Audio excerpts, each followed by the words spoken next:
Olá, sejam bem-vindos ao podcast Saúde e Autocuidado, uma produção especial entre as escolas da nossa região, em parceria com o Hospital do Amor.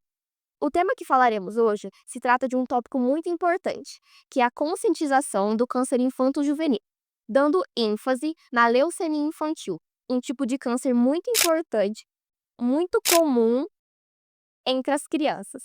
Entretanto, também conta histórias de cura, esperança e solidariedade. Você sabia que as chances de cura podem ultrapassar 80% quando a leucemia se liberta desde o início? Mas afinal de contas, o que é a leucemia? Se trata de um câncer que afeta as células brancas. A leucemia, ela se origina na medula óssea, em um tecido gelatinoso encontrado no interior dos ossos, que tem como a função de produzir células sanguíneas como os glóbulos brancos, glóbulos vermelhos e até mesmo plaquetas. A leucemia linfóide aguda faz com que a medula óssea produza células anormais que atrapalham o funcionamento normal do sangue. Ainda tem alguma dúvida? Separamos algumas perguntas que são mais questionadas para tirar suas dúvidas, junto com a nossa convidada especial. Quais foram os primeiros sintomas que você notou no seu irmão? O nariz dele começou a sangrar bastante. Ele reclamava de muita dor nos ossos e também ele começou a ficar pálido e ficava mais no canto dele. Qual foi sua reação naquele momento? Eu fiquei bastante em choque, né? Porque eu achei que eu ia perder o meu irmão, né? E pra mim, assim, já tinha acabado tudo. Pra mim, tinha acabado tudo. Quando descobrir.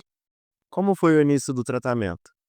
Foi um pouquinho complicado, um pouquinho difícil, porque os médicos acharam que ele não ia aguentar, sabe, fazer o tratamento. Achei que ele não ia resistir. O que mais te ajudou durante esse período?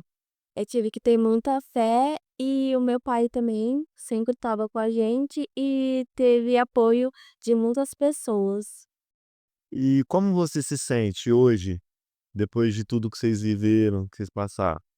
Eu me sinto mais aliviada, sabe, em saber que agora ele tá bem e que ele não precisa ficar passando pelos médicos, assim, de novo, né, e que ele não precisa mais ficar usando o catéter que ele usava antes, né, e que agora ele pode viver uma vida mais saudável, assim, né. Primeiramente, gostaria de agradecer sua presença por ter vindo ao nosso podcast. E agora daremos a voz a uma das pessoas mais importantes durante esse processo, a senhora Débora. Oi, meu nome é Débora, eu sou a mãe do Moses, da Maria Clara. Bom, quando a gente descobriu o diagnóstico de câncer do Moses, não foi uma coisa muito fácil, né? Ele era uma criança ainda, e eu lembro que a gente estava lá em casa, e eu chamei ele para ele vir para a sala. Quando ele foi levantar, a perna dele travou, e ele não conseguiu vir. Aí a gente já ficou um pouco preocupado, e quando a gente foi no hospital, os médicos falaram que não era nada. Mas eu entendia um pouco. E aí, quando a gente foi encaminhado pro hospital de Barretos, né? Lá a gente descobriu o diagnóstico de câncer. E não foi nada fácil, porque o câncer ele não é fácil. E passar por isso sozinha foi pior ainda. Porque quando o diagnóstico veio, a nossa família nos abandonou. E foi complicado. Porque eu tive que me fazer de forte, eu tive que ser apoio para ele, eu tive que ser apoio para Maria, e eu não tinha apoio para mim, por isso que eu tive que passar por vários procedimentos psicológicos e entre outras coisas. Mas o que mais me doía era ver as paradas respiratórias, as convulsões que ele tinha. E a quimioterapia ela é uma coisa muito dolorosa, porque você vai vendo de pouquinho o cabelo do seu filho cair. Então você vai sofrendo junto, né? E quando ele tinha 11 anos, o câncer ele voltou pela segunda vez, mais agressivo. Só que nessa segunda vez eu já tinha um apoio, que é do meu marido. E dessa vez foi um pouco mais fácil de lidar, porque eu tinha apoio, eu conseguia apoiar eles. E os médicos, eles sempre nos apoiaram muito lá no hospital. Eles sempre nos ajudaram, sempre nos explicaram e foram muito pacientes. Então, pra mim foi isso, né? Não foi uma coisa fácil passar por isso sozinha, mas Deus sempre estava comigo. E hoje ver o resultado, ver que ele está bem, é a coisa mais gratificante que tem. Porque ele com certeza foi um guerreiro muito grande. A leucemia, ela não é só uma batalha médica, e sim uma luta social. Você pode ajudar nesse processo, doando sangue ou até mesmo se cadastrando como um doador de medula óssea. E o melhor de tudo é que o cadastro é simples. Basta ir a um hemocentro, fazer um exame de sangue e pronto. Você já está cadastrado no banco que pode salvar vidas. Lembre-se, cada passo é uma chance de recomeçar. Boa tarde, meu nome é Moisés. Vou falar um pouco sobre a leucemia, substâncias. Os meus primeiros sintomas, o que eu senti foi quando eu tinha uns 4 anos.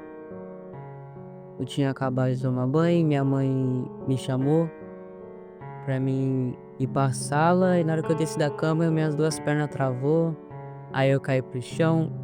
Aí minha mãe não achou isso normal. Ela falou, ela foi ver o médico, viu o médico falou que não era nada. Aí pagou uma médica particular, a médica particular falou que era nada. Aí como minha mãe sabia um pouco dessas coisas, falou pra puxar a plaqueta, porque tava tudo zerada. Aí eu tinha encaminhou pra Barretos, pro hospital lá. Lá eu fui bem tratado, todo mundo tratava como igual, cada um de lá. Aí o que? Quando eu cheguei no hospital, uns 3 ou 4 dias, eu tive 4 paradas respiratórias. Aí o ruim é que eu fiquei entubado. Fiquei entubado e fiquei em coma. Foi acordar só no 9º dia. Mas o restante foi tudo bem. O tratamento foi bem, fiz a rádio, tudo. Foi cair nos cabelos. E curou o câncer. Aí acho que com uns 10 ou 11 anos voltou o mais agressivo, que chama LLA, tipo B de cóide aguda. Aí esse mais agressivo tinha que precisar de um transplante. Aí tinha que minha mãe assinar uns papel. Aí ela ficou meio em dúvida de assinar, que a médica falou assim, se não assinasse o papel, correria risco de óbito. E se assinasse também, ia correr esse mesmo risco. Aí tiramos os exames dos meus irmãos, que nós somos 5. Aí viu qual que era 100%, ou que quase dava 100%. Aí meu irmão de 15 anos, que chama Ezequiel, deu 100%. Aí fiz o transplante, tudo certinho, e correu tudo bem. Lembre-se, o diagnóstico precoce é o maior aliado contra o câncer infanto-juvenil. Se perceber algum sintoma persistente, procure um atendimento médico e insista nos exames.